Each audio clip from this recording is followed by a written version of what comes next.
But we start tonight with a potential breakthrough in the battle against opioid abuse. Tonight, a glimmer of hope for those struggling to stay clean as scientists uncover what they say could be a game changer in treating addiction.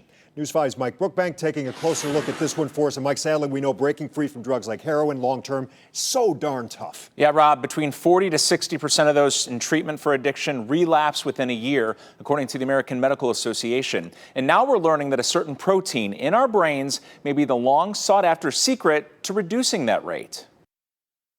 I started using opioids when I was about 18, 19 years old. For Lewis Brown, pills quickly led to heroin.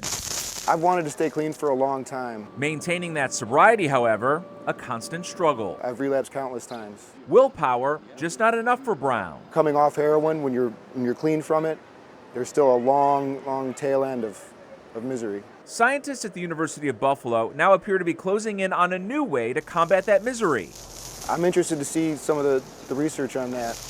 They've discovered heroin reduces levels of a protein in the brain. It does affect your brain. That drop in adrenaline, which occurs in the pleasure-seeking and reward pathways, can push addicts to start using again, according to researchers. The fact that people on the outside are concerned about this thing and really taking it seriously as far as this crisis is going, you know, it's got to be God working through them, you know, to help us out. The team behind the new findings believe that it could eventually lead to medication-based therapies focused on adrenaline levels to prevent relapse. I think the more methods, the merrier. Tim Gerber, a former addict himself, works at Stella Maris, a recovery treatment center in Cleveland. We've got facilities that are consistently populated with people trying to figure out a solution. Finding it quickly, Gerber tells me, is a matter of life and death. The list of people he knows who lost their battle is long and still growing. Since I started working here, I just had countless people, friends, family, people that have gone through here.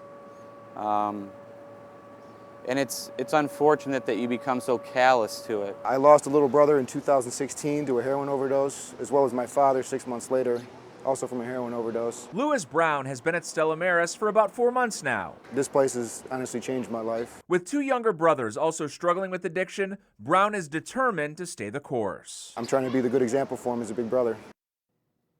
The lead researcher at the University of Buffalo tells News 5 their findings confirm drugs change the way the brain communicates with itself.